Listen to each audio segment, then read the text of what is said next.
Who is really talking about you right now? Who is mentioning your name in secret halls you've never stepped into? Where strategies are drawn and futures are decided. And more importantly, what if the very ones you thought were untouchable are, in fact, the ones quietly working in your favor? Chosen one. These are not random thoughts. They are divine signals pointing to something bigger than you can imagine. For while you wrestled with storms you thought were meant to break you, God was elevating you into conversations you never applied for. While enemies plotted in the open, the Lord placed your name in hidden chambers of influence, assigning powerful allies to guard, shield, and advance you. God shifted the narrative. He turned your tears into testimony, your silence into strategy, your rejection into recognition in places far higher than your reach. And here is the stunning truth. You are not the overlooked one anymore. You are the one history will mark as chosen. You are the one stepping into a destiny secured by alliances you never begged for and protections you never had to purchase. Yes, you, God's chosen one, are about to witness doors swing open that no enemy can shut. Comment 777 if you feel this word igniting in your spirit. Because this isn't ordinary revelation. This is divine confirmation. And before we go deeper, I want to pause and give a heartfelt thank you to every soul who has supported this channel. Whether through a super thanks or simply by showing up faithfully, you are part of this movement of light. And your presence matters.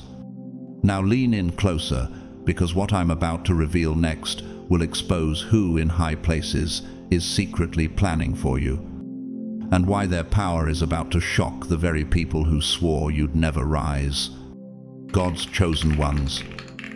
Who in high places is secretly planning for you?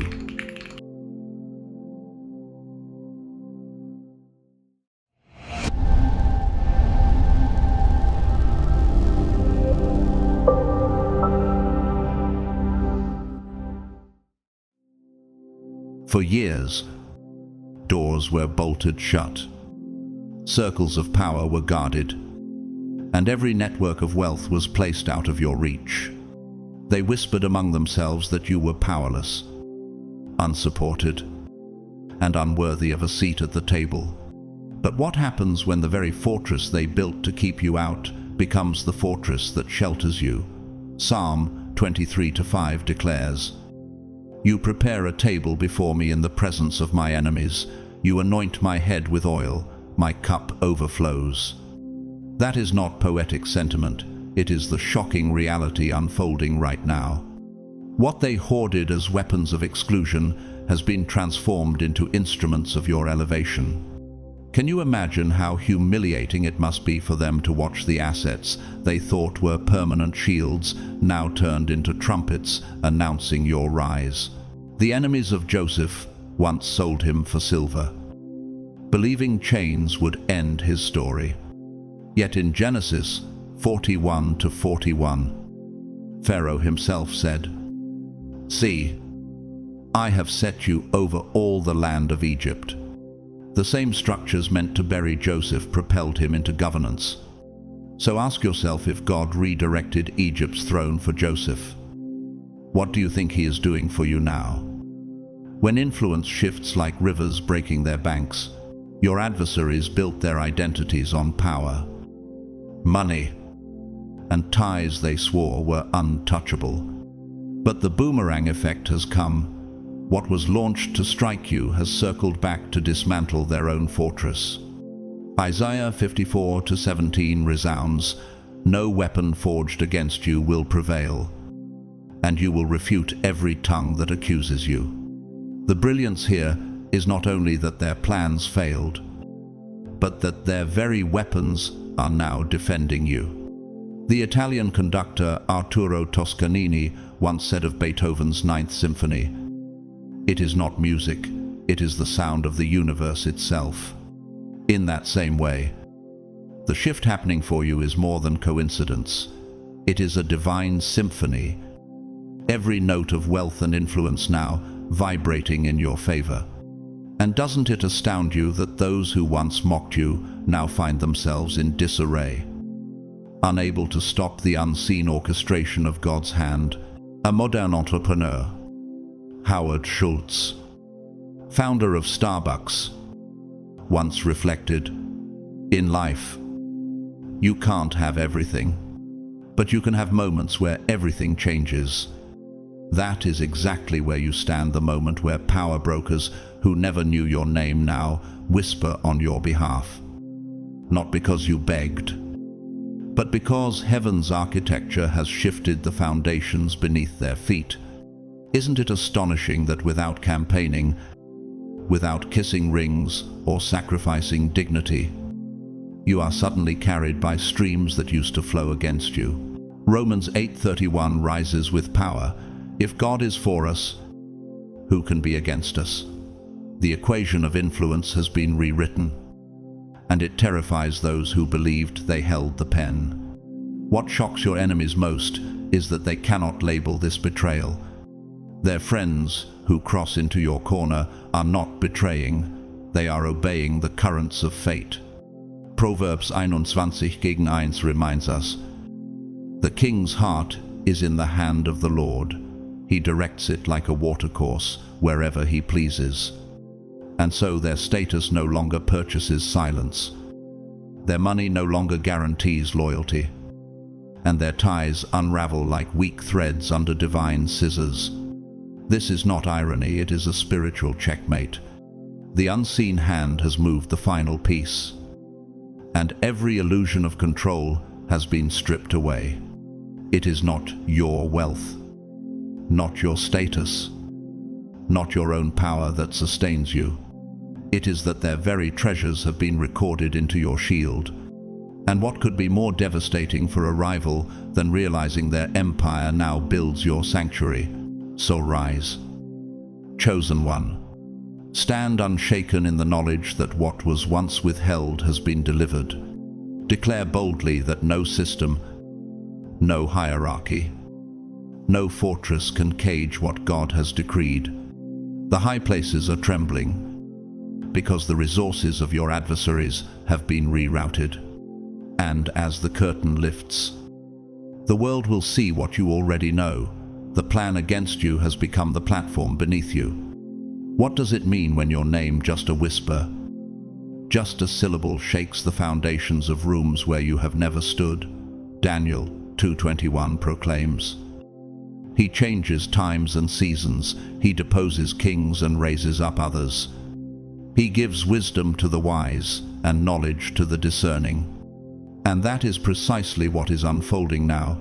Your identity has become a key that unlocks strategies, influence policy, and tilts entire conversations without your presence. Imagine the weight of it while you are walking through ordinary routines, in boardrooms cloaked with wealth, in hushed offices behind velvet doors. Your story is being invoked as though it carries gravitational pull. Does it not strike you as extraordinary that while enemies label you irrelevant, people in high places cannot take a single step without recalibrating when your name enters the atmosphere? In Scripture, Mordecai was once overlooked at the king's gate. Yet in Esther 6:10, the king commanded, "Do not neglect anything you have recommended for him." His name rose like incense into a palace he had not entered, and honor was decreed before he ever set foot inside. Is that not the same pattern being written for you, now that your name is pronounced with weight in chambers beyond your reach? It unsettles those who fought to keep you small. For years, they rehearsed a narrative of your insignificance, painting you as powerless. Yet the very mention of your name unsettles their security. Like the sound of a lion's roar that terrifies prey before the beast appears, your reputation strikes first, long before your presence arrives. And does it not bewilder them that your absence is louder than their presence? The poet John Milton once wrote in Paradise Lost, Awake, arise, or be forever fallen. Those words echo here, for your very name awakens conversations and forces leaders to rise from their comfort. No one dares handle your identity carelessly. It has become a live current, a divine voltage that shocks any hand that tries to toy with it. Picture the way a river carves valleys over centuries silently, persistently, reshaping landscapes without ever needing to announce itself. That is what your name is doing now, flowing into places unseen, eroding walls meant to keep you out, and creating pathways your enemies swore would never exist. Isn't it stunning that what seemed invisible has left marks more permanent than anything your rivals constructed? Yet history warns us of those who misunderstood such currents. Richard III of England once believed slander and manipulation could erase the name of his rivals. He branded them traitors, silenced their voices, and tightened his grip. But history records his downfall at Bosworth Field, where his own title dissolved in defeat, and his legacy was reduced to cautionary whispers. Such is the fate of those who fight divine resonance. They discover too late that a name aligned with heaven cannot be buried. Acts 9:15 declares of Paul, "This man is my chosen instrument to proclaim my name to the Gentiles and their kings and to the people of Israel." Notice how God elevated Paul's name into royal courts before Paul himself walked there. The same invisible hand is moving for you. Your existence has become a variable in the equations of power, and it terrifies those who once laughed at the thought of you. What makes this breathtaking is how it happened. You did not bribe, flatter, or manipulate your way in. You did not trade your soul for a seat at the table. It is your resilience, your scars, your endurance that carries frequency beyond walls. Like an eagle riding thermal winds higher without flapping its wings, your name rides the unseen currents of destiny. Do you realize the mystery in this? That silence carries you farther than noise ever could. Enemies who once invested decades in silencing you now suffer the torment of hearing your name in conversations they cannot control. Ecclesiastes 7:14 whispers, "When times are good, be happy, but when times are bad, consider this: God has made the one as well as the other.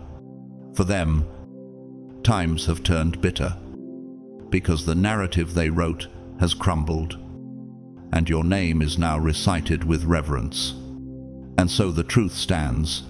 Their influence dies the moment they leave the room, but yours multiplies, expanding without effort, echoing across halls they will never enter. The most excruciating irony is this: they cannot stop it, erase it, or predict its next destination. To them, it feels like trying to halt the wind with bare hands. To you, it is confirmation that your life carries a weight beyond measure. So rise now, chosen one. Stand tall with the certainty that your name has entered before your footsteps, that your identity has been declared with authority in places you once thought unreachable. Let no doubt shrink your faith, for the God who turns names into passwords has already gone before you. And when your turn to enter arrives, the room will already know the outcome shifted long before you knocked. For so long, you were underestimated, mocked, labeled as someone disposable. Yet the irony burns. Your survival has now become a matter of preservation for those in high places. They protect you not out of kindness, not out of pity, but because destabilizing you would destabilize them. The prophet Isaiah once declared in Isaiah 14:27, "For the Lord Almighty has proposed, and who can thwart him? His hand is stretched out, and who can turn it back? Do you realize the weight of this? Your life has been woven into a fabric so much greater than yourself. A fabric whose threads hold together structures your enemies never imagined could depend on you. If you were torn apart, the ripple effect would not stop with you. It would dismantle entire designs they built their empires on. Think of Joseph once again. In Genesis 45-7, Joseph revealed to his brothers, "God sent me ahead of you to preserve for you a remnant on earth and to save your lives by a great deliverance." His survival was not about him alone, it was about the preservation of nations. And in the same way, whether your enemies admit it or not, your survival safeguards systems they cannot afford to lose. Doesn't that explain why some of the very people who mocked you now guard your steps in secret, terrified of what would collapse if you fell? This truth unsettles the proud because it reverses the equation they worship. They thought wealth, status, and connections gave them leverage. Yet you, underestimated and isolated, have become what engineers would call the keystone, the single stone in an arch that holds the entire weight in balance. Without it, everything collapses. In physics, this is resonance. Remove one stabilizing frequency, and the whole structure vibrates into chaos. Isn't it shocking that your presence, once dismissed, has now become the frequency that holds balance in their world? Behind closed doors, they whisper it. They may not declare it openly, but they know touching you recklessly would ignite a domino collapse. Proverbs 16-7 affirms this mystery. When the Lord takes pleasure in anyone's way, He causes their enemies to make peace with them. Peace here is not chosen, it is forced by necessity. Do you see now why some who dislike you still guard you? Their survival is tethered to yours. A woman named Teresa, a quiet nurse in a rural village in Portugal, once shared her story. She spoke of how, in her small clinic, she became the only one who knew how to operate a fragile oxygen machine during a blackout. "Without me," she said, "patients would have died that night." The town realized she was not just a nurse, she was the anchor holding their survival. Isn't that what has become of you? You didn't volunteer to be an anchor, but heaven positioned you so that removing you would harm countless others. Your enemies cannot grasp this because their pride blinds them. They see you as one target to break, one name to erase. Yet God has tied consequences to your survival. Remove you, and entire power structures unravel. Harm you, and their own stability begins to rot. Jeremiah 1:7 warns, "They will fight against you, but will not overcome you. For I am with you and will rescue you," declares the Lord. That's why you're still standing, because heaven decided your survival was not negotiable. But history offers grim warnings to those who ignored such truth. Take the Roman Emperor Nero, infamous for his cruelty. He imagined he could silence the early Christians by destroying them, burning them, mocking their faith. Yet their endurance destabilized his empire. What he sought to extinguish spread like wildfire. Within decades, Nero was dead, his name synonymous with corruption, and the movement he tried to break had become unstoppable. Doesn't this mirror your enemies now, who cannot see that in trying to erase you? They are sawing off the branch they themselves sit on. It frustrates them bitterly. Their pride tells them they are the masters of the game. Yet deep inside, they feel the sting. Your existence carries more weight than their titles. They can move money, gather crowds, and make decrees. But all of it is fragile if your purpose collapses. Protecting you is not favoritism, it is self-preservation. and that reality cuts them to the bone. Romans 11:29 declares, "For the gifts and the calling of God are irrevocable. No enemy, no rival, no false power can strip from you the anchor role heaven has assigned. You were underestimated, dismissed. Yet now your existence has become a non-negotiable element in their system. And doesn't it astound you that what they once despised has become the foundation of their own survival? So rise with courage. Stand tall knowing this, no matter how much they dislike you. They cannot remove you without destroying themselves. The ground beneath their feet rests on the very stone they tried to cast aside. You are that stone, and the day they realize it fully, the game ends for them forever. You remain because heaven decreed it, and you will continue to be guarded, not because they wish it, but because they have no choice. For too long, people imagine protection only in terms of visible allies, those with badges, titles, or authority. But your life, chosen one, is layered with dimensions deeper than any earthly chain of command. What would happen if you understood that behind the officer in uniform, behind the executive in the boardroom, and behind the friend who steps in at just the right moment, there are forces unseen, guardians whose assignments were written before you were born? Psalm 91:11 declares with unshakable force, "For he will command his angels concerning you to guard you in all your ways." Isn't it breathtaking to realize that the eyes fixed on you are not merely human eyes, but eternal ones that never close, never falter, and never lose track of your steps? Your enemies assume they are fighting flesh and blood, but as Ephesians 6:12 pierces through the illusion, "For our struggle is not against flesh and blood, but against the rulers, against the authorities, against the powers of this dark world, and against the spiritual forces of evil in the heavenly realms." This is why their schemes collapse like sandcastles under waves. They whisper in secret, but their whispers are intercepted. They draft plots, yet their plots are shredded before the ink dries. And does it not unsettle them to realize that their cleverness dissolves as though invisible hands are rewriting the script in real time? Think of how, in the book of Daniel, when the prophet was thrown into the lion's den, his enemies expected carnage.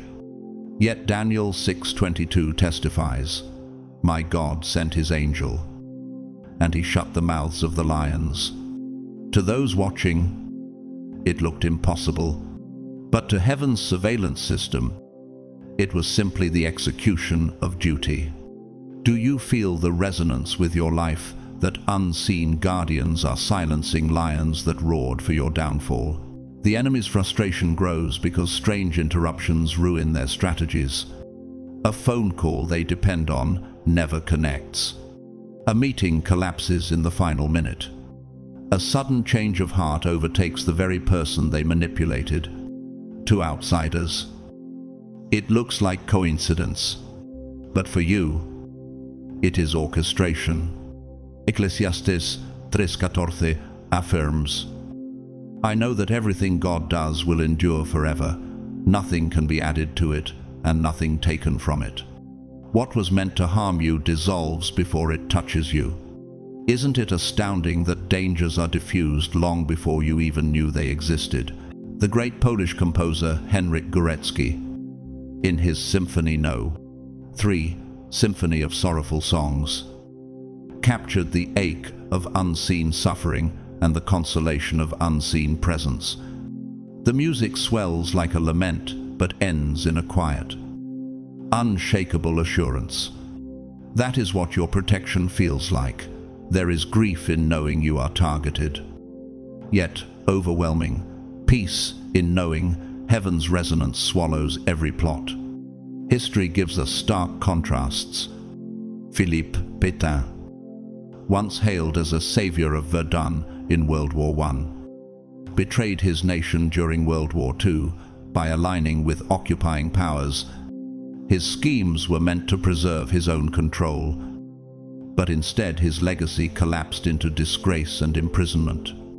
Isn't it clear that those who plot in secret, imagining themselves beyond accountability, are always exposed by forces larger than themselves?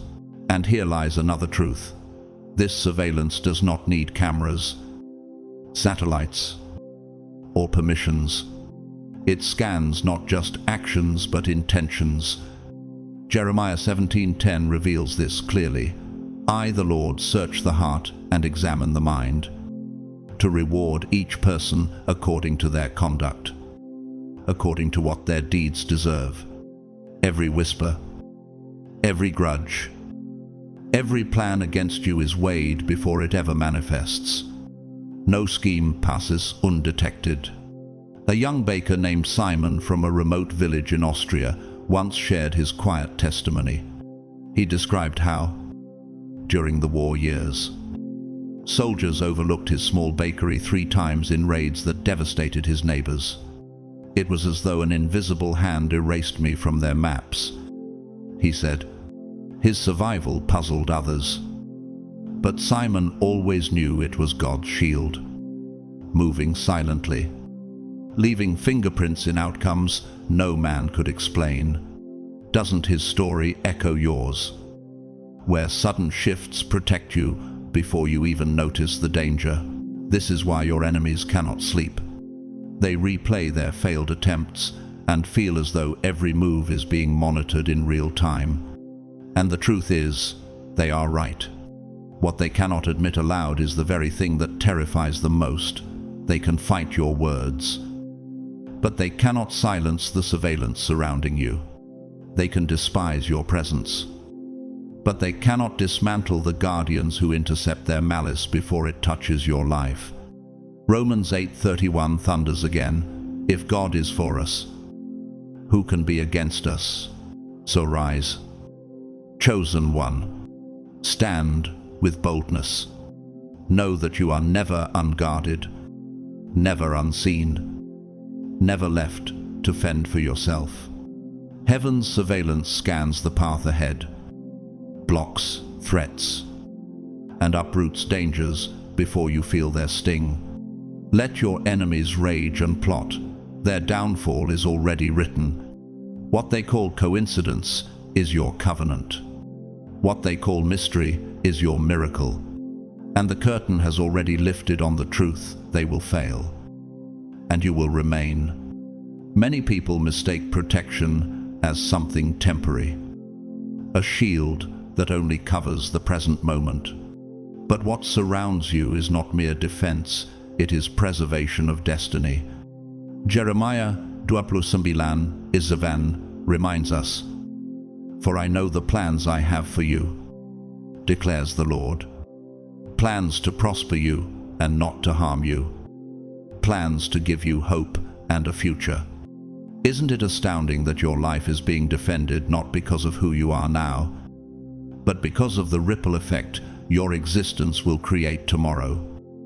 And in the tomorrows yet unborn, your guardians see you not as another fragile being to shelter, but as a seed whose multiplication will shape history itself. Your enemies, blinded by arrogance, measure you by what they see today: limited resources, humble circumstances, or an unassuming presence. Yet your allies in higher places discern what your adversaries cannot. Within you lies an unfolding blueprint.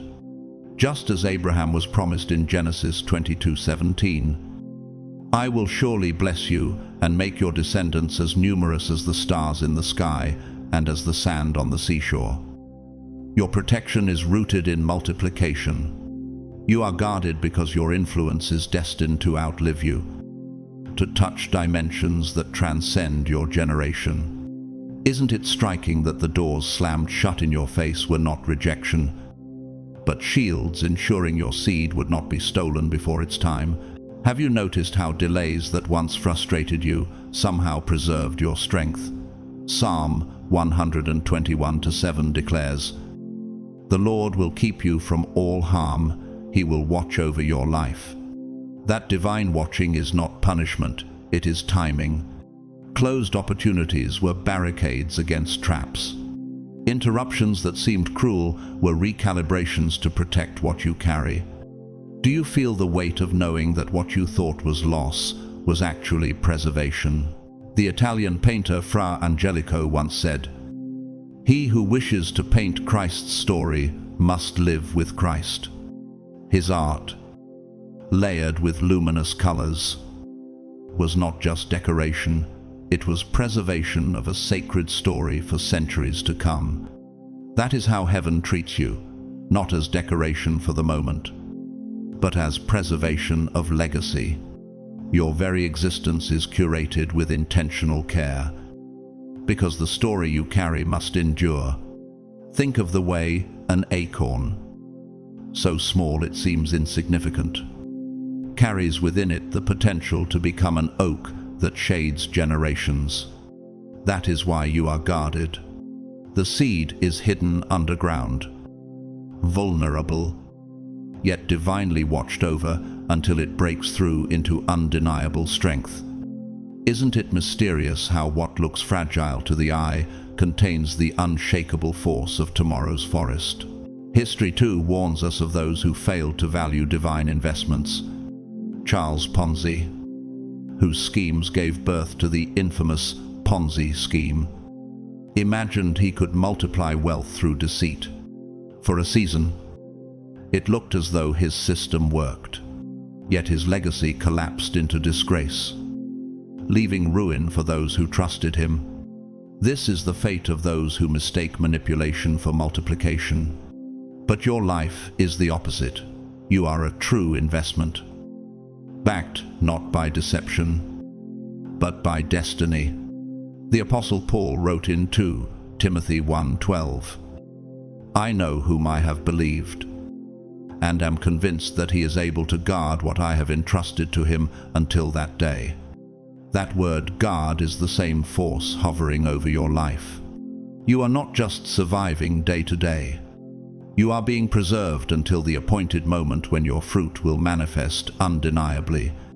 Does it not ignite your spirit to realize that attempts to destroy you fail so dramatically because heaven refuses to waste its own investment? And sometimes the proof comes through ordinary lives.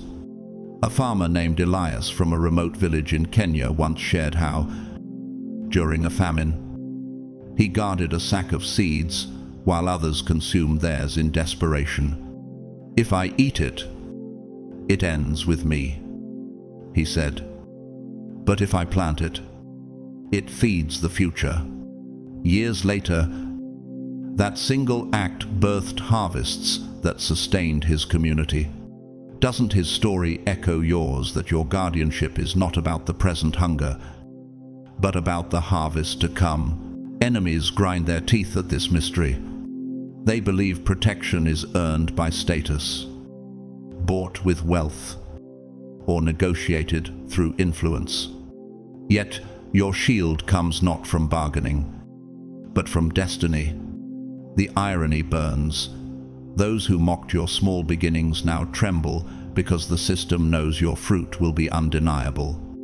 As John 15:16 declares, "You did not choose me, but I chose you and appointed you so that you might go and bear fruit, fruit that will last." The Cleamery, and so, allies treat you as a living investment. Investments are never left unguarded.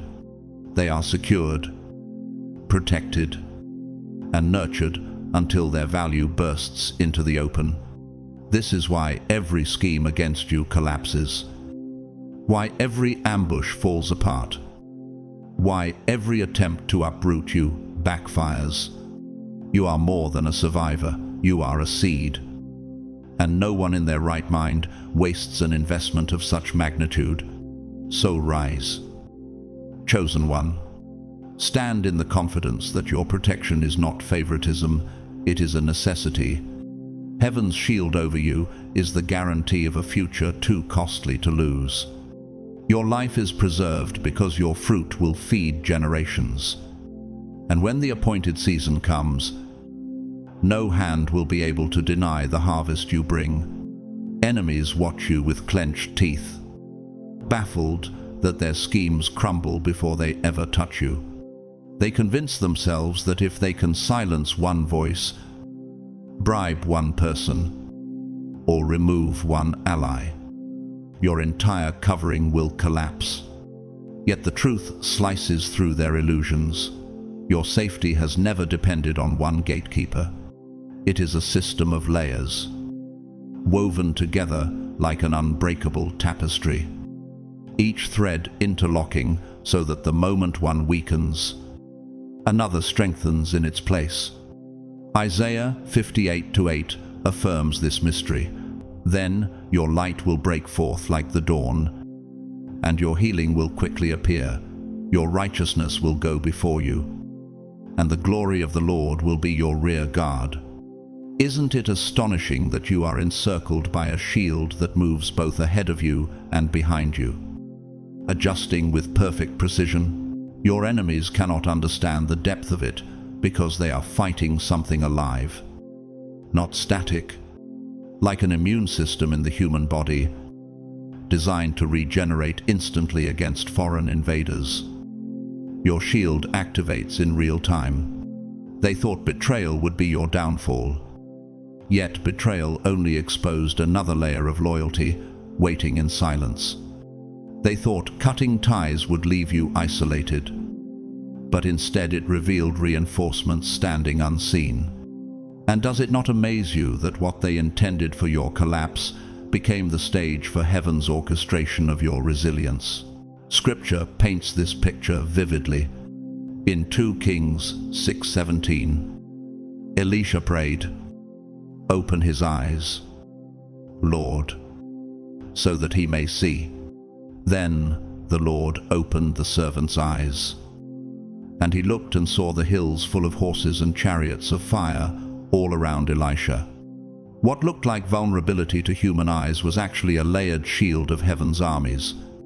Do you realize that your own life mirrors that vision, that forces surround you in layers unseen, confusing your enemies until their courage melts into fear? In the language of architecture, what protects you is not a single wall, but a cathedral of defenses. Arches upon arches, each bearing weight the other cannot carry alone. In physics, it is like resonance, waves overlapping, amplifying strength until no single frequency of attack can break the harmony. Isn't it clear that your shield is more than defense? It is a living symphony of regeneration. History itself bears witness. During the Great Fire of London in 1666, many thought St. Armone, Paul's cathedral, would be consumed by the flames. Yet, through layered stonework and divine timing of winds, the cathedral survived when so much else collapsed. Doesn't that survival echo your story, that when destruction sweeps through, what was layered by heaven stands immovable? Enemies rage because they cannot predict the timing. Plans collapse at the exact moment they should have succeeded. They wonder, who keeps stepping in? Who covers this person every single time? The truth cuts deeper. It is not one person. It is an orchestrated system operating on both human and spiritual fronts. Psalm 34:7 assures, "The angel of the Lord encamps around those who fear him, and he delivers them." Your shield encamps, regenerates, and intercepts threats before they even reach your awareness. And sometimes the evidence comes through simple stories. Maria, a school teacher from a rural town in Chile, once recalled how she missed a bus that later crashed in a devastating accident. At the time, she felt frustrated by the delay, only to realize later it preserved her life.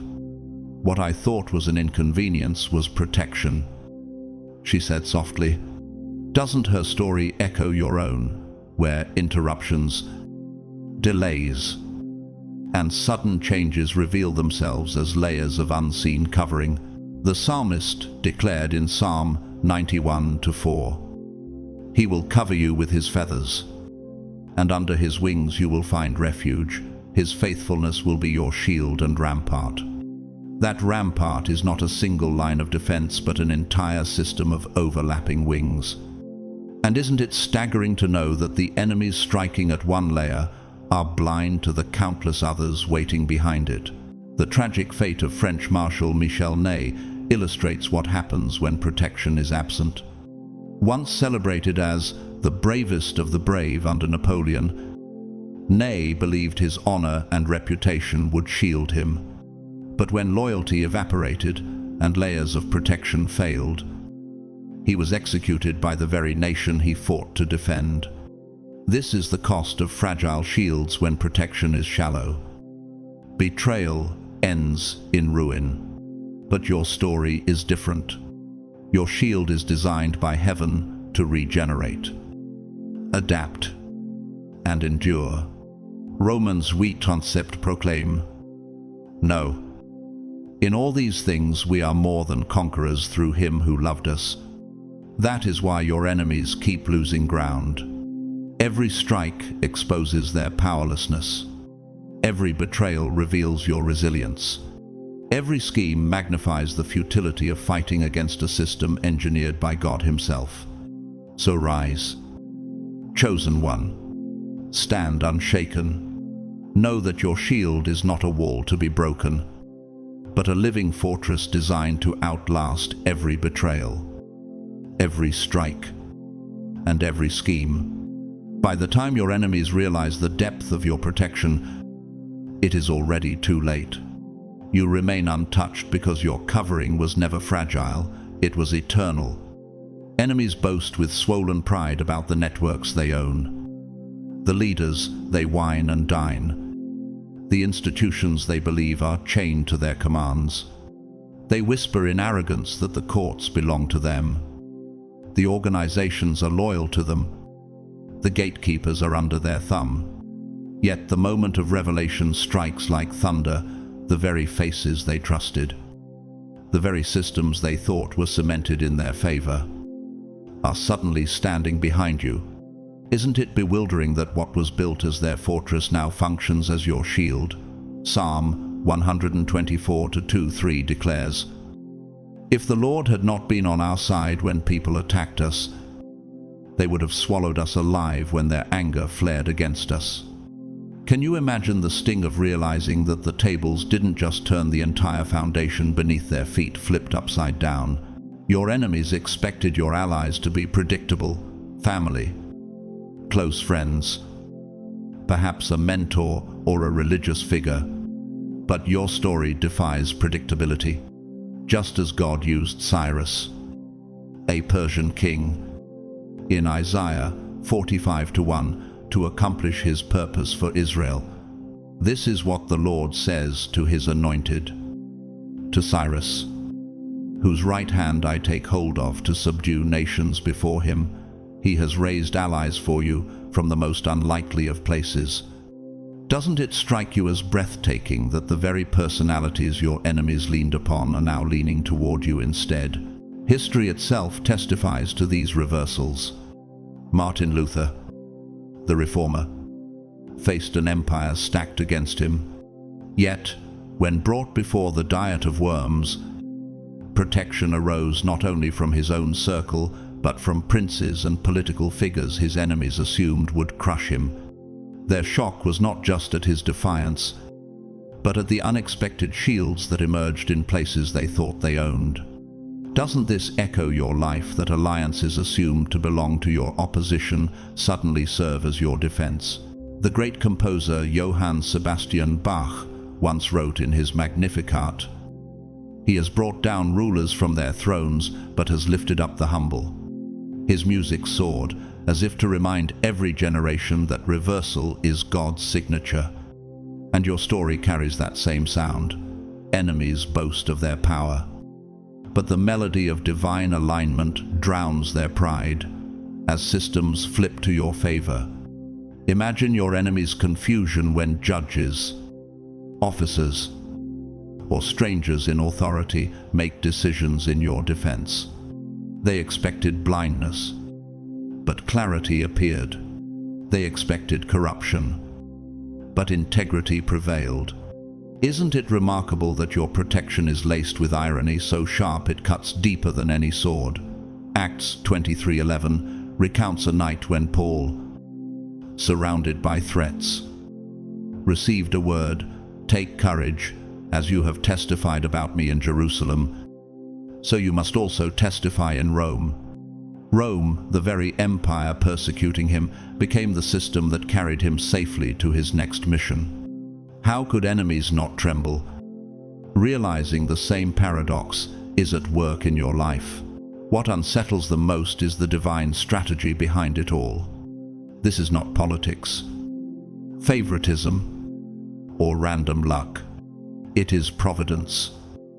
A higher hand moving pieces on the board with flawless precision. Proverbs 21:30 affirms this unbreakable truth. There is no wisdom, no insight, no plan that can succeed against the Lord. Isn't it haunting for them to discover that their strongest weapons have been reassigned, their allies have been repurposed, their power has been rewritten into your shield? And sometimes, the clearest examples come from ordinary lives. A young lawyer named Daniel from Lagos once shared how, during a trial stacked unfairly against him, a judge renowned for corruption unexpectedly ruled in his favor. It was as if something greater guided his hand. Daniel said, "Doesn't his story reveal the deeper reality that protection comes not from favoritism, but from heaven's intervention?" Enemies groan because betrayal feels worse when it comes from familiar faces. Yet what they call betrayal is divine realignment. John 19:11 records Jesus saying to Pilate, "You would have no power over me if it were not given to you from above." The truth has not changed. Authority is reassigned when heaven commands. And so, their greatest shock is not just that you are covered, it is the realization of who covers you. The names, the faces, the systems they swore were theirs are now reassigned to guard you. Their pride crumbles when they grasp the truth. The game is over. Because how can anyone win against protection that transforms their own power into your shield? So rise, chosen one. Walk boldly into your season of reversal. Know that your defense will not always come from familiar faces, but from unexpected places. Heaven has already written your allies into the script, and no amount of scheming can erase their role. The day of their shock is near, and when it dawns, the world will see the power they trusted has been reassigned to serve you. Your enemies can mock, they can scheme, they can brag about the downfall of others, but when it comes to you, they meet an invisible barrier. They cannot pierce it, cannot bend it, cannot buy their way through it. Why? Because your status has been sealed by decree, not by negotiation. Job 1:10 records Satan himself acknowledging God's protection. Have you not put a hedge around him and his household and everything he has? You have blessed the work of his hands, so that his flocks and herds are spread throughout the land. That hedge was not a suggestion, it was a command. And just as Job was fenced in by divine law, so too has a line been drawn around your life with the words, "Do not touch." Isn't it astonishing that this boundary, written in the unseen order of things, terrifies those who thought their influence could decide your fate? Your enemies comfort themselves with shallow lies. They say people are too afraid to oppose you, afraid of exposure, retaliation, or reputation.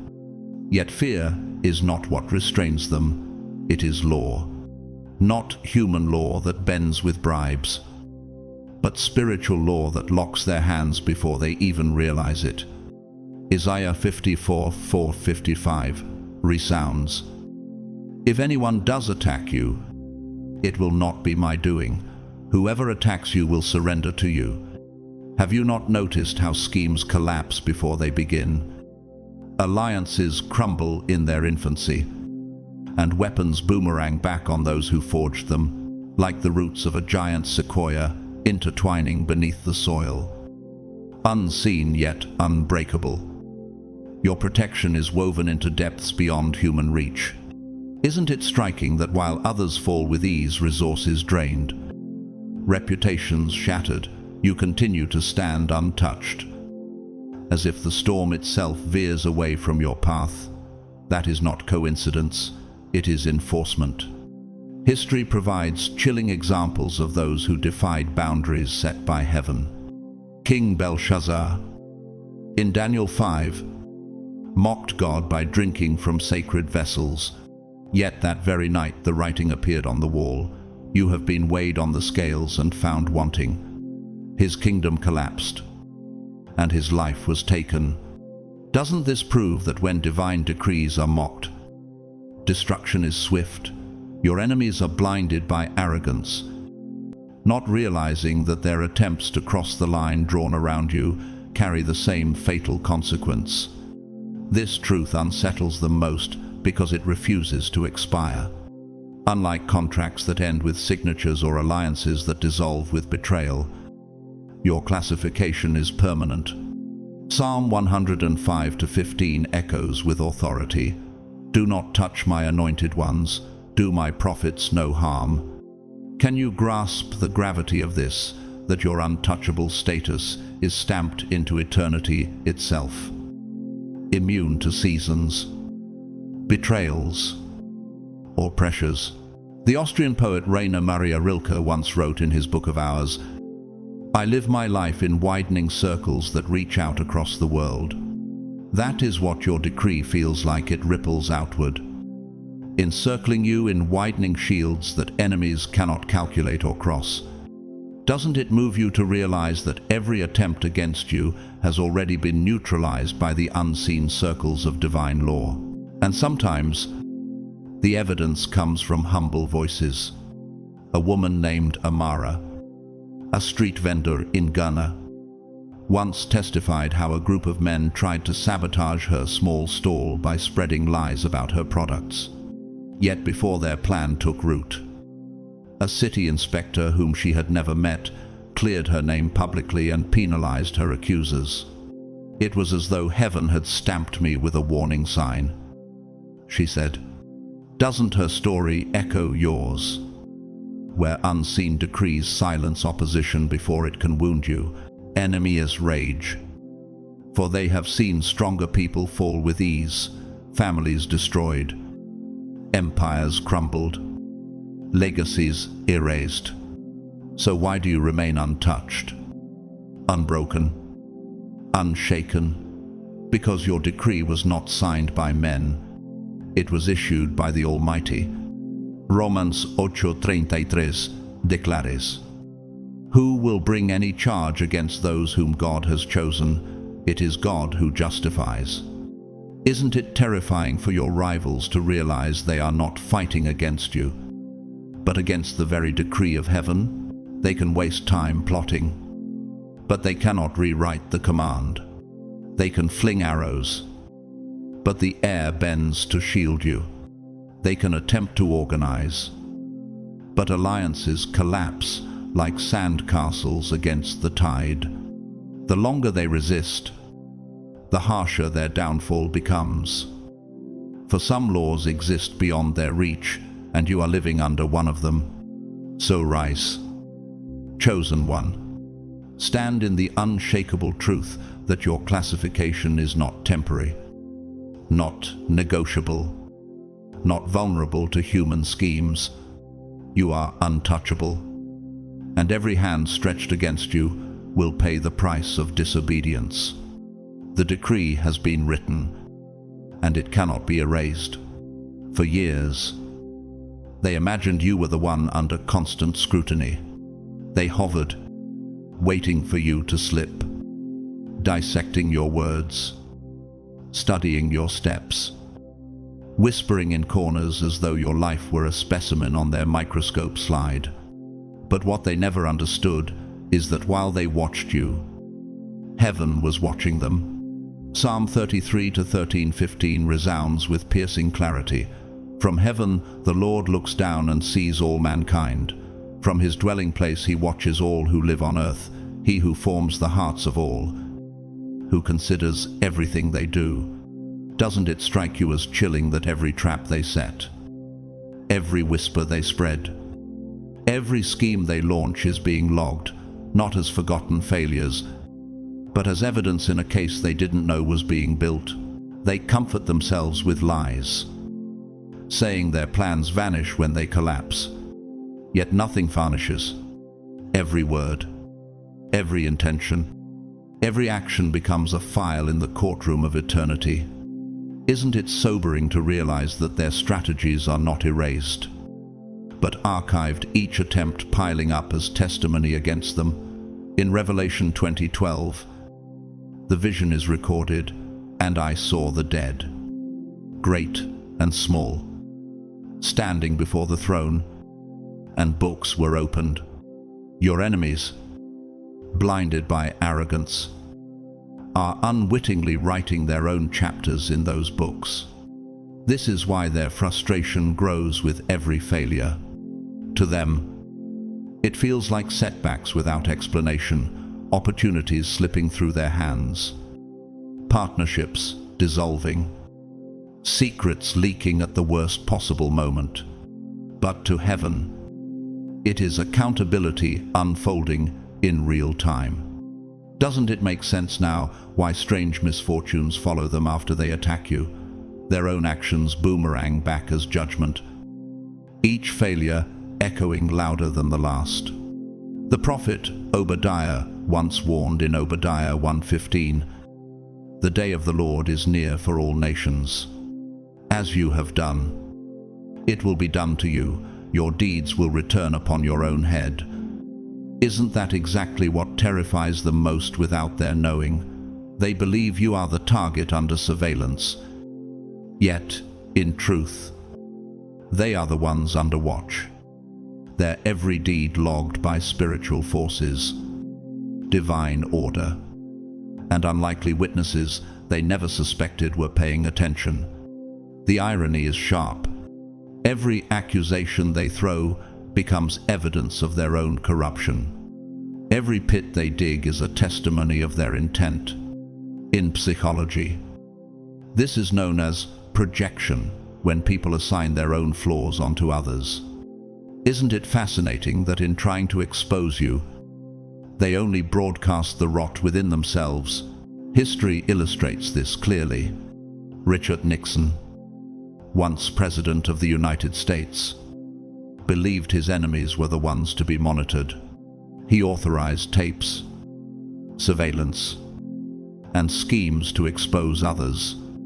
But in the end, the very tapes he ordered became evidence against him, unraveling his presidency. Doesn't this echo the fate of your enemies now that, in their attempt to document your downfall, they are only documenting their own? Nature also whispers this truth. Consider the spider weaving its web. It imagines the strands are instruments of capture. Yet when the storm comes, the web entangles the spider itself, leaving it exposed and vulnerable. Isn't it powerful that the very snares designed to trap you have become cages for your enemies instead? Sometimes this reality is proven in simple lives. A young shopkeeper in Manila named Rafael once shared his story. His competitors spread lies that his products were counterfeit, hoping to ruin him.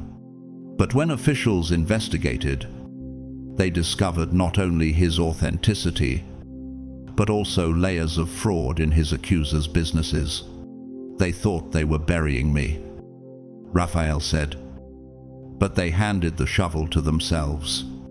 Doesn't his testimony mirror yours, that those who dig your grave end up standing in it? Romans 2:6 underscores the verdict. God will repay each person according to what they have done. And this is why your enemies don't just lose, they lose with receipts. Their attacks are not wasted energy, they are converted into evidence. Their whispers become confessions. Their weapons become signed documents of guilt. Protection over your life is not passive, it is transformative, turning aggression into judgment.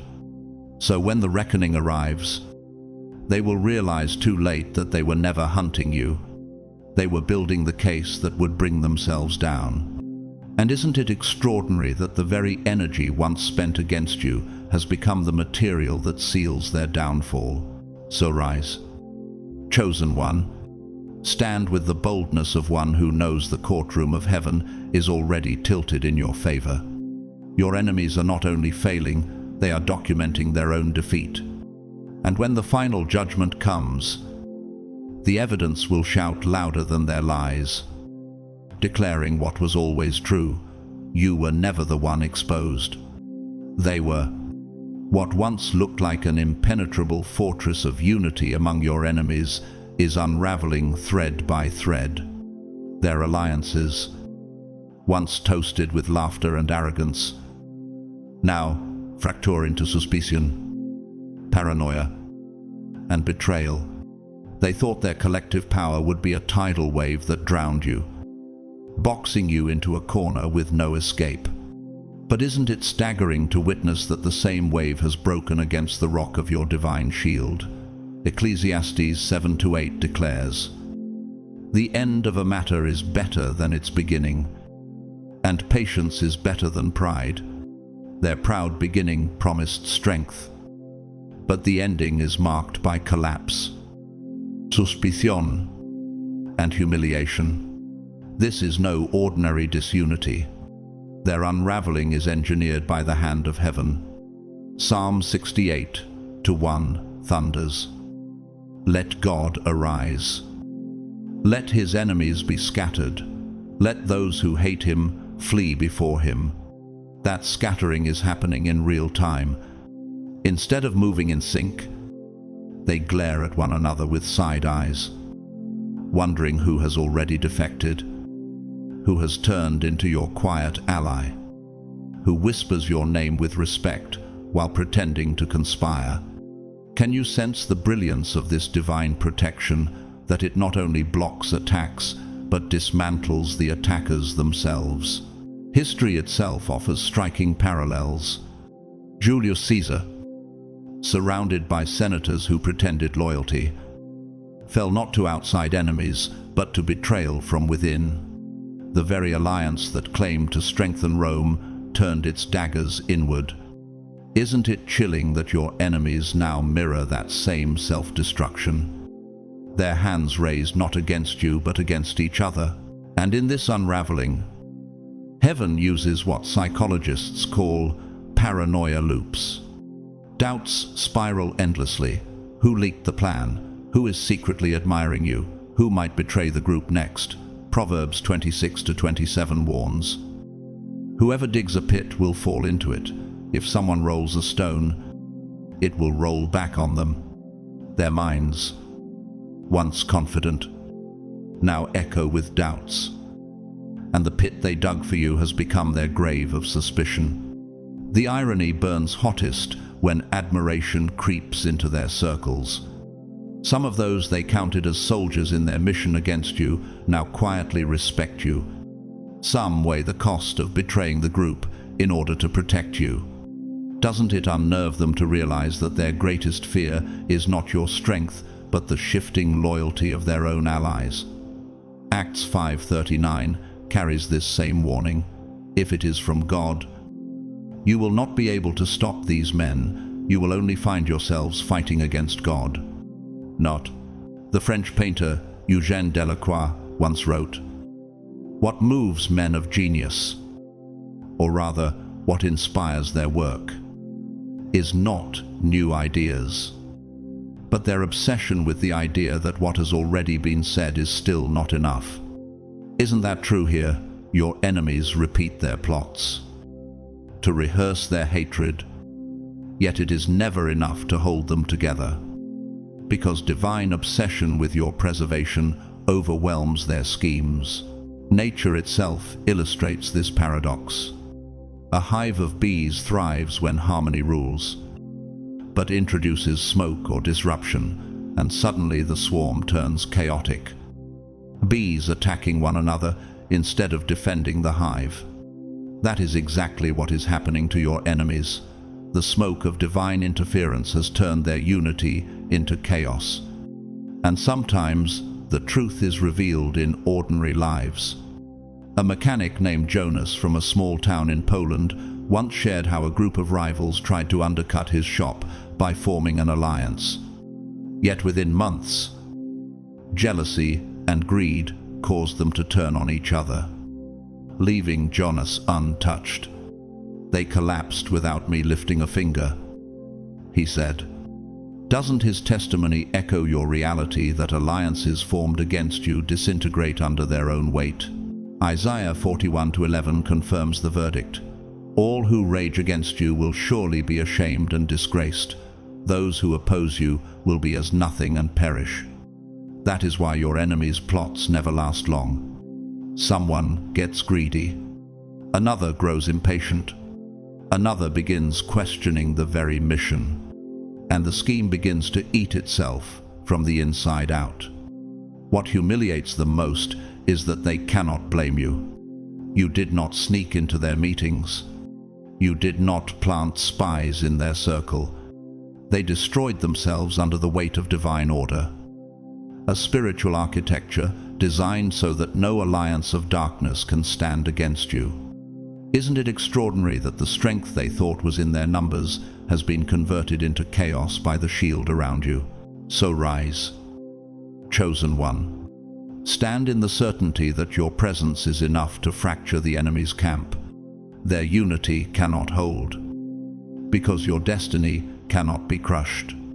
By the time they realize what's happening, their once strong circle will be nothing but fragments, each too busy fighting the other to remember why they ever came after you in the first place. Your enemies cannot comprehend why their strategies collapse before they even leave the drawing board. It leaves them drained, bewildered, and humiliated. They invest hours, days, months constructing elaborate blueprints of destruction, only to watch those blueprints dissolve like mist in the morning sun. Psalm 33:10 thunders. The Lord foils the plans of the nations. He thwarts the purposes of the peoples. Isn't it breathtaking to realize that the very moment their conspiracies begin to take shape, divine hands intercept and rearrange the design?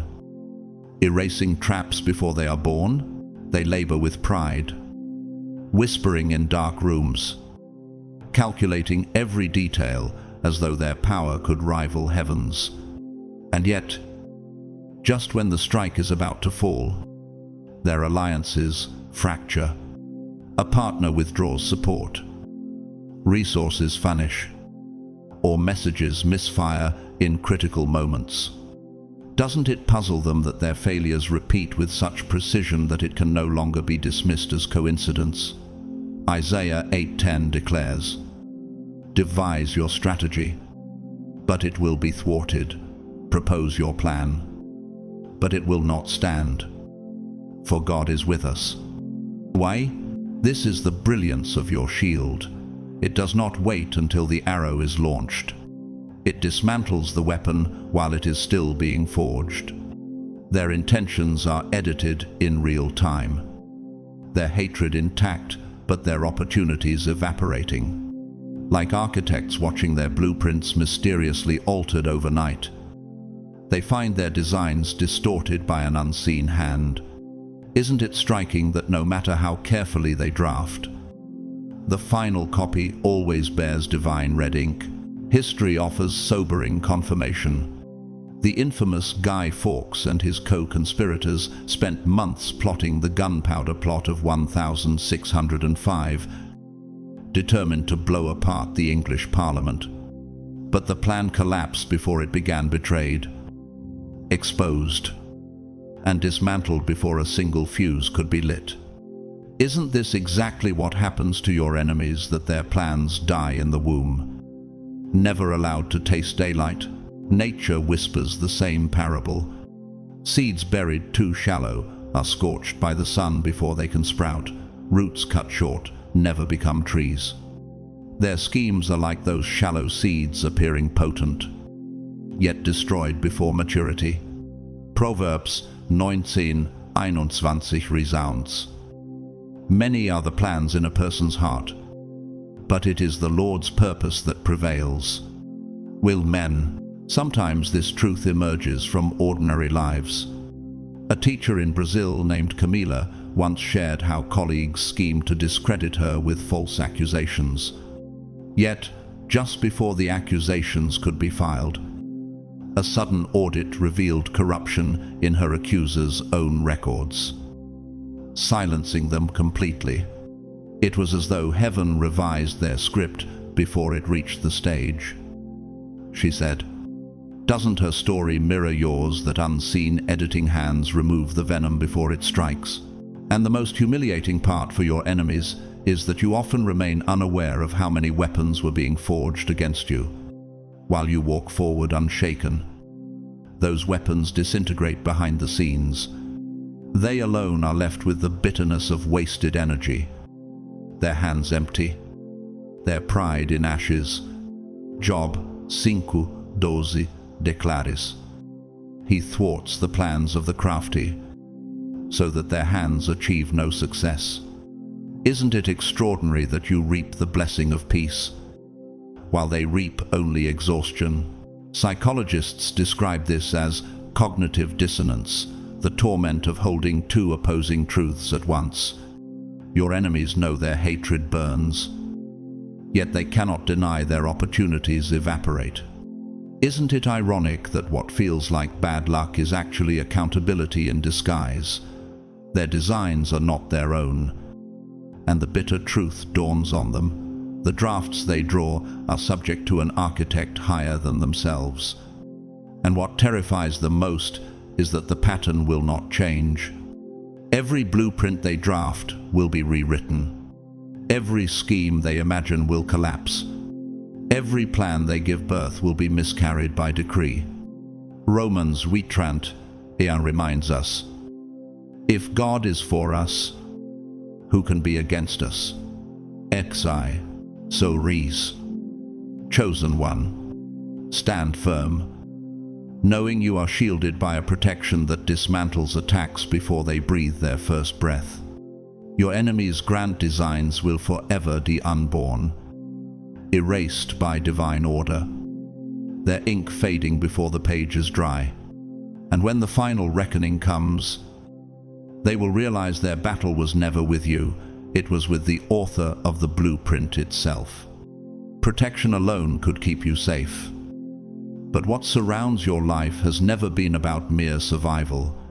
It is about orchestration, about deliberate placement within a grander design. The shield over you does not simply block arrows, it shifts entire landscapes to ensure you are moved exactly where you need to be. Psalm 37:23 affirms this mystery. "The steps of a good man are ordered by the Lord, and he delights in his way." Isn't it awe-inspiring to realize that every door swinging open, every enemy stumbling at the perfect time, every coincidence unfolding in your favor is part of an invisible architecture guiding you forward? Your enemies misinterpret this movement. They call it luck, timing, or chance. Yet, while they exhaust themselves trying to corner you, the very board they play on is being rewritten. Isaiah 45:2 resounds, "I will go before you and will level the mountains. I will break down gates of bronze and cut through bars of iron." Can you see it now, how barriers that seemed immovable dissolve? How paths once sealed are suddenly flung wide? How their closed gates become your red carpet entryways? This is directional protection. It is not reactive, waiting for trouble to strike. It is proactive, bending timelines, redirecting energy, and maneuvering events so that every step strengthens not only your survival but your advancement. Like an engineer adjusting resonant frequencies so a structure stands firm against earthquakes, heaven fine-tunes your placement so that what should break you only stabilizes you. Isn't it striking that the very turbulence your enemies send becomes the vibration that pushes you into your next level? Biblical history confirms this pattern. Joseph, sold into slavery by his brothers, found himself positioned in Potiphar's house, then in prison, and finally in Pharaoh's palace. Genesis 50-20 declares his revelation, "You intended to harm me, but God intended it for good to accomplish what is now being done, the saving of many lives." Isn't Joseph's story the perfect mirror of yours, where betrayal and opposition only maneuver you into the throne prepared for you? The irony is sharp. While your enemies calculate, they unwittingly step into patterns that redirect their energy back on themselves. Their collapse becomes your opportunity, their decline, your elevation. Proverbs 16-9 whispers truth. In their hearts, humans plan their course, but the Lord establishes their steps. Doesn't it unsettle them that their best-laid schemes, their grand blueprints, their careful timing always unravel into advantages for you? Even history outside Scripture shouts this truth. The Italian composer Giuseppe Verdi, reflecting on his career, once admitted, "I was spurred, not by the cheers of friends, but by the attacks of enemies." His critics intended to bury him, yet their scorn propelled him to write masterpieces that outlived them all. Isn't this what happens with you, that their opposition serves as the unexpected wind beneath your rise? Nature itself demonstrates the same paradox. Consider the river cutting through rock. At first, it seems weak, but through steady redirection, it carves canyons that outlast empires. So too does divine positioning guide your steps, not by brute force, but by precision, eroding obstacles until paths appear where none existed. And sometimes, the most ordinary lives confirm the extraordinary. A taxi driver in Nairobi named Elias once shared how he was unfairly fired from his company, accused of dishonesty. Yet within weeks, the very client who doubted him hired him privately, giving him steady work and better pay than he ever imagined. What I thought was the end was only a reroute. Elias said, "Doesn't his story echo yours, that rejection and redirection are heaven's tools of placement?" Deuteronomy 28-13 crowns this truth. The Lord will make you the head, not the tail. If you pay attention to the commands of the Lord, your God, that I give you this day, and carefully follow them, you will always be at the top, never at the bottom. Your enemies cannot grasp why their influence diminishes while yours quietly expands, why their voices fracture while your momentum grows. So rise, chosen one. Do not shrink back as if you were barely surviving. You are thriving under a system that positions you deliberately, that thrusts you into places where your presence cannot be denied. You are not just safe, you are advancing, promoted, propelled by the hand of the Almighty. And every enemy watching will come to the same bitter realization. They were never fighting against luck, but against the decree of a God who positions his chosen without error. Your enemies whisper in secret places, but their trembling does not come from the thought of you losing. Their trembling comes from the thought of what might erupt if you are touched. They sense that within you lies not only resilience, but a reservoir of force that radiates outward, a current of divine energy that touches every system, every alliance, every carefully constructed plan that has ever been raised against you. Jeremiah 20:11 makes this reality plain.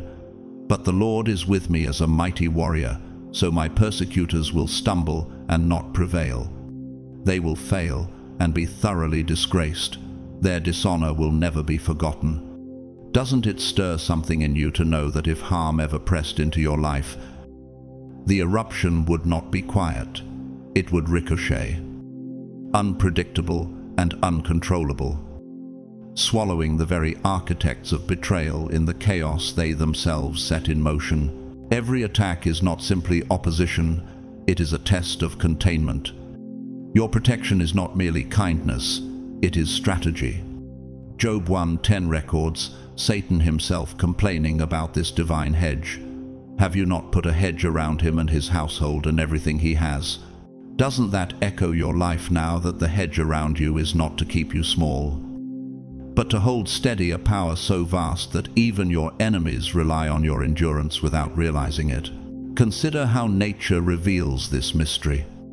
A dormant volcano may appear peaceful, its slopes green with life, its summit kissed by clouds, but beneath lies fire, molten and relentless, waiting for the wrong pressure to awaken it. Isn't this a reflection of what your enemies dread, that striking you carelessly could unleash eruptions beyond their control? Biblical history bears witness. When Pharaoh hardened his heart against Moses, Egypt suffered plagues that shook its very foundations. Exodus 9:16 records God's word, I have raised you up for this very purpose, that I might show you my power, and that my name might be proclaimed in all the earth. Isn't it undeniable that harming one chosen vessel unleashed judgment upon an empire? Your enemies know this, though they cannot admit it aloud. Their fear is not of your weakness, it is of the fallout your strength contains.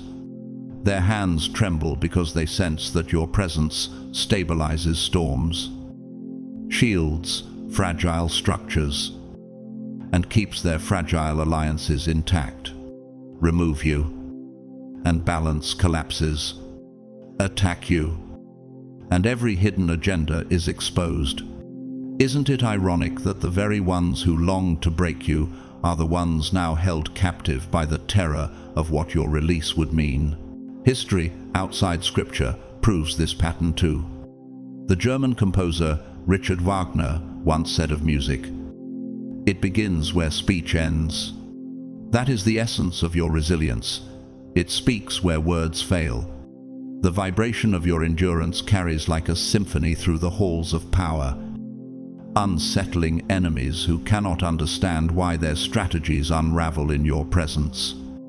Doesn't it leave them restless, knowing they are not fighting a person, but an energy beyond their grasp? Even in ordinary life, testimonies arise.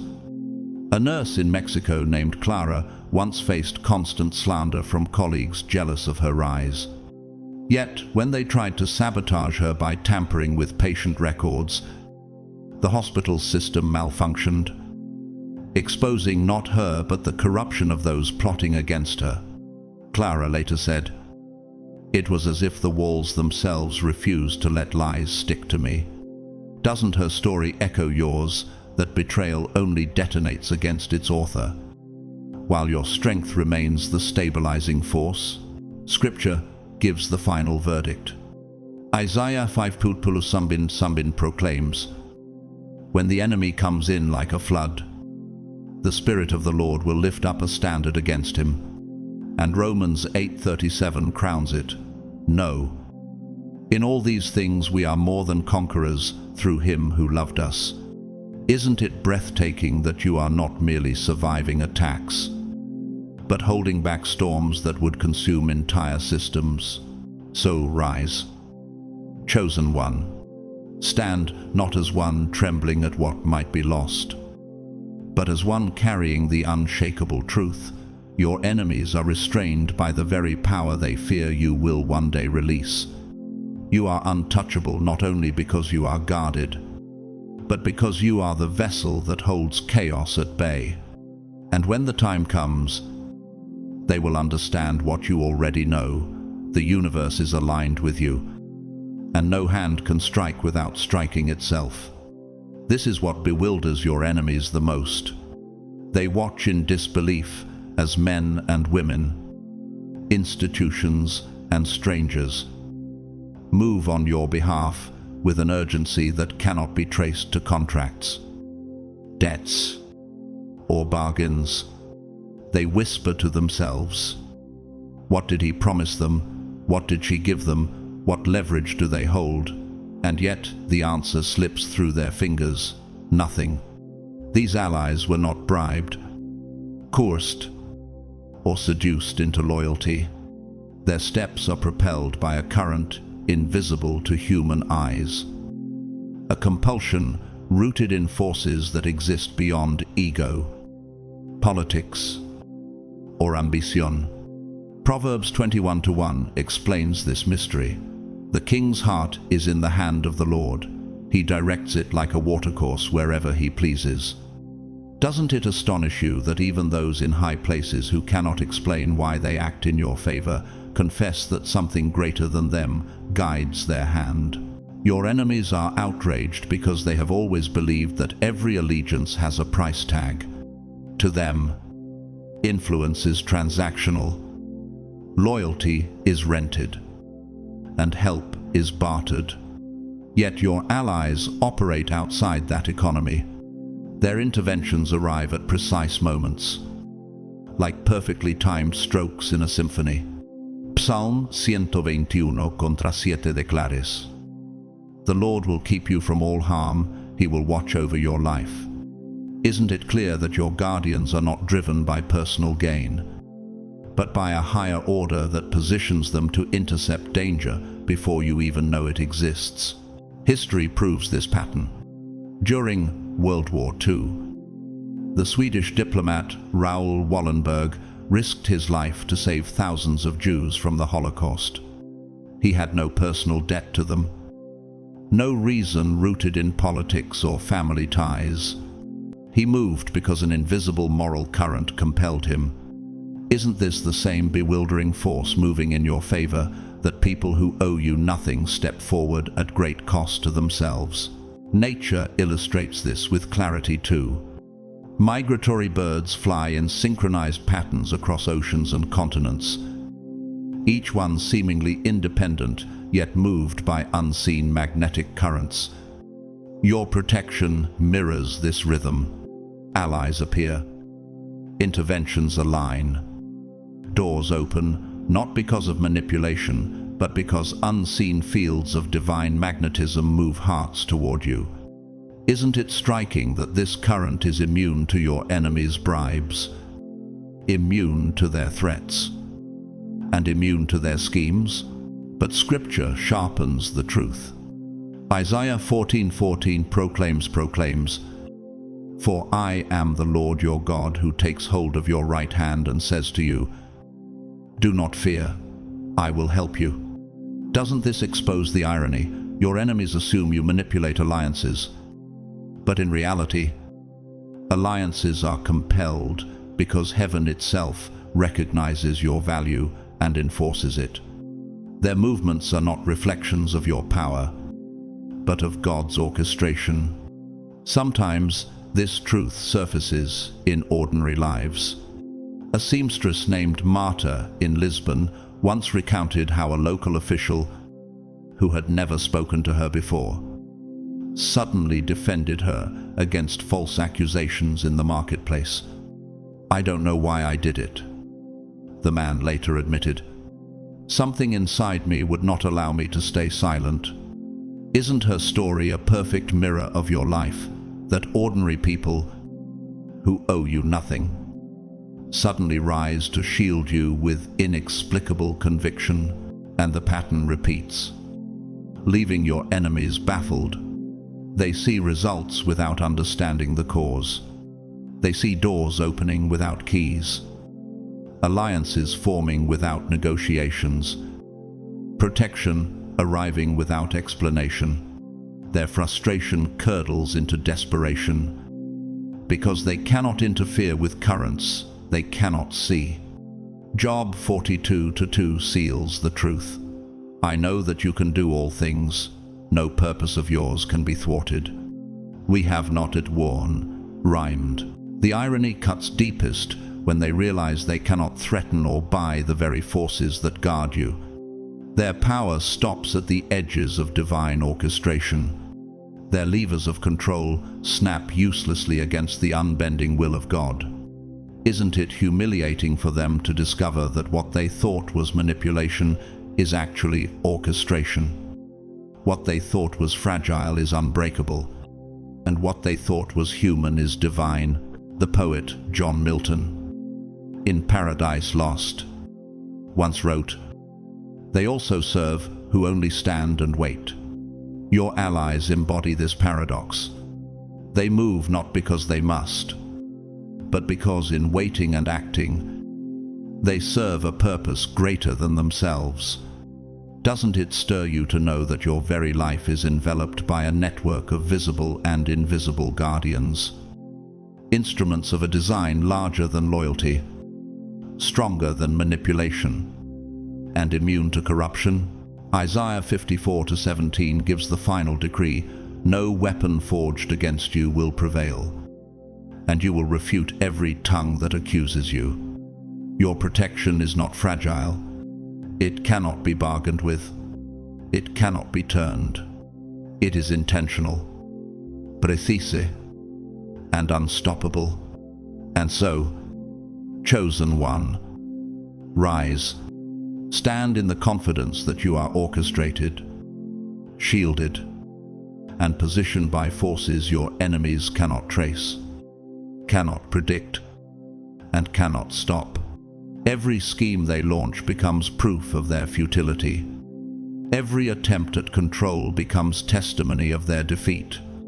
The very institutions and the very faces your enemies once boasted of as weapons against you have, by divine reversal, been repurposed into instruments of your preservation.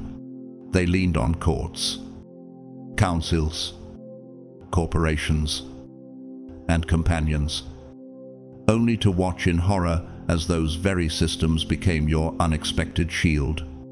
What was designed to be the hammer striking you instead became the wall, absorbing the blow. Every betrayal whispered behind closed doors. Every scheme drafted in secrecy.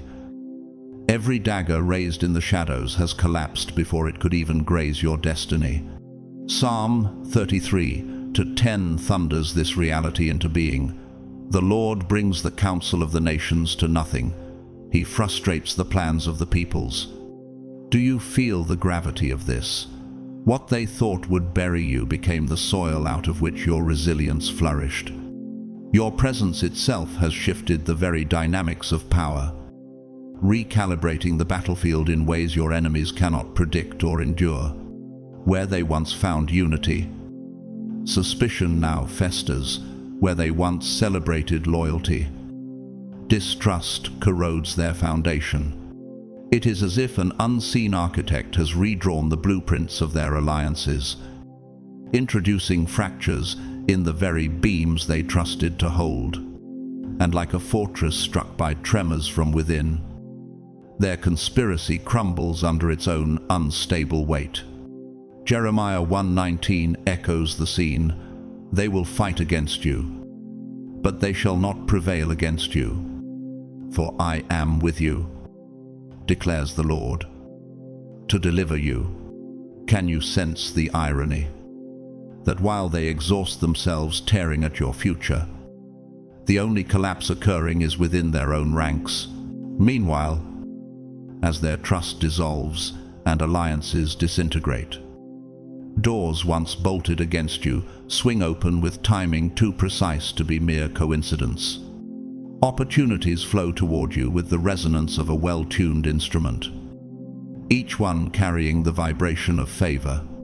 This is no static shield, it is directional protection, alive with intent, steering you into corridors of victory that no human hand could script.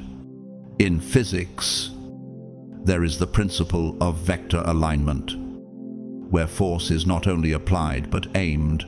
Your protection moves the same way, channeling energy to propel you forward, never backward. Isaiah 45:2 declares this pattern. I will go before you and will level the mountains. I will break down gates of bronze and cut through bars of iron. Doesn't it stir your spirit to realize that your very journey is navigated by a force that does not merely defend, but strategically advances you? And then comes the deeper revelation, the strength that dwells within you. The power your enemies dread is not merely personal, it is systemic. It is both a shield and a multiplier. If you were broken, that power would not quietly dissipate, it would erupt like a dam collapsing, unleashing chaos far beyond what they calculated. Yet because your resilience holds, that power remains contained, stabilizing the very order your enemies unknowingly depend upon. Romans 8:28 anchors this paradox, and we know that in all things God works for the good of those who love Him, who have been called according to His purpose. Do you realize what this means? That your endurance not only protects you, it preserves balance in realms unseen. The most shocking truth, however, is that none of this protection is owed to you in human terms. You did not bribe these allies. You did not purchase this network. You did not negotiate this defense.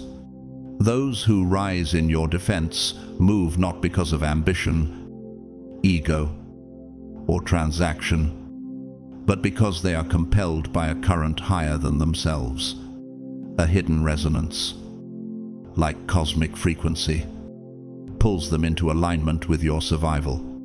Exodus 14:14 confirms the mystery. The Lord will fight for you. You need only to be still. Isn't that breathtaking that the orchestration surrounding your life is so precise, so intentional, that even your stillness becomes a weapon? Chosen ones, as we reach the end of this revelation, pause and let this truth sink deep into your soul. There are conversations happening in rooms you have never entered, names being whispered in circles you've never walked in, and decisions being shaped at tables you did not sit at, yet somehow your future is at the center of them. You are not absent from the plans of heaven or the movements of earth. In fact, you are positioned as the quiet headline, the unseen reason strategies shift, alliances form, and opportunities open. Those in high places, both visible and invisible, are being stirred to act on your behalf, not because of who you are today, but because of who God has declared you will become tomorrow. The story of Joseph is the clearest mirror of this mystery. Sold as a slave, thrown into prison, dismissed as irrelevant. Yet in hidden chambers, Pharaoh was being prepared to elevate him. Genesis 41:41 records it. Pharaoh said to Joseph, I hereby put you in charge of the whole land of Egypt. What looked like obscurity was actually positioning. Joseph didn't know the conversations that were happening in royal halls, but heaven did, and heaven made sure those conversations pointed straight to his rise. Could it be the same with you? Could it be that while you're worrying about the doors in front of you, God is already unlocking gates you don't even know exist?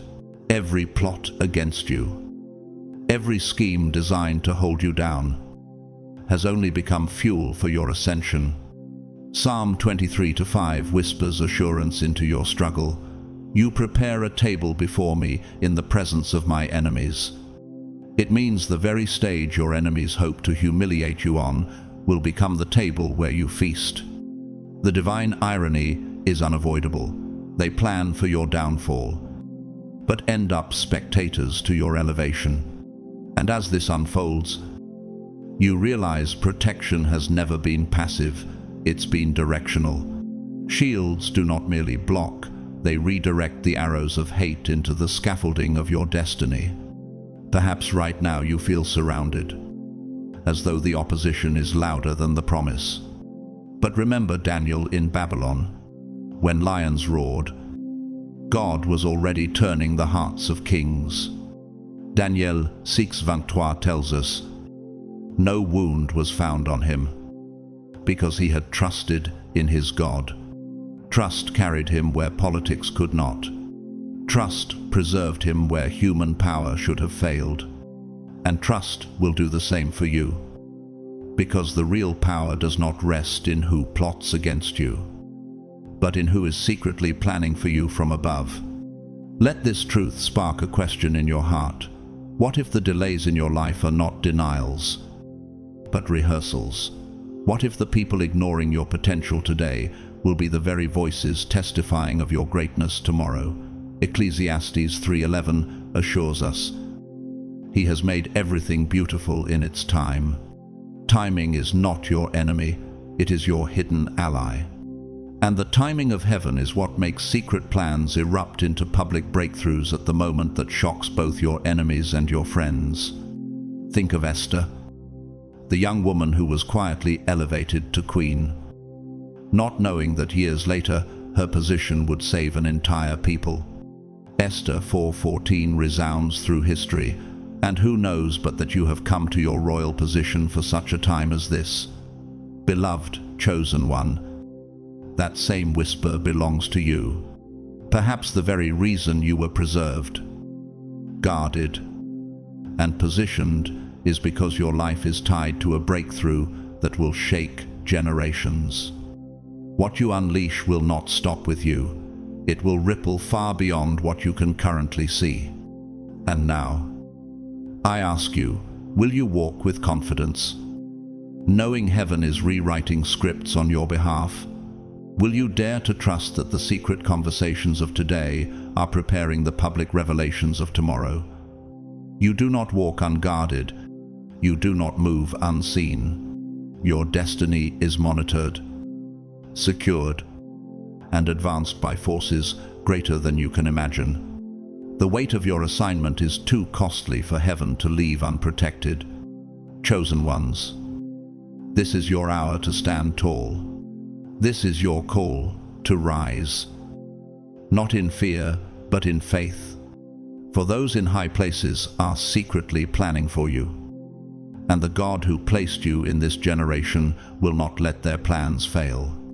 Now, if this word has stirred something deep inside of you, I invite you to be part of this community of faith and revelation. Like this video if it confirmed what you already felt in your spirit. Share it so that others may find courage in their own battles. Comment below with 777 as a declaration that you receive the secret plans heaven is aligning for your life. And if you haven't yet, subscribe so that you never miss the next message designed to strengthen you for the journey ahead. To all of you who have supported this channel, whether by watching, commenting, subscribing, or through a super thanks, know that my gratitude runs deep.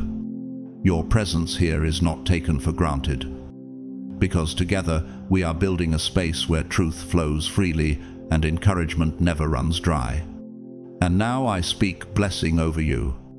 May the God who raises the lowly to sit with princes lift you in due season. May the secret plans being written in hidden places blossom into visible victories in your life. May your enemies stumble, your allies strengthen, and your path shine brighter each day until destiny itself cannot be denied. You are chosen. You are guarded. You are destined. Walk boldly, for heaven has already gone ahead of you.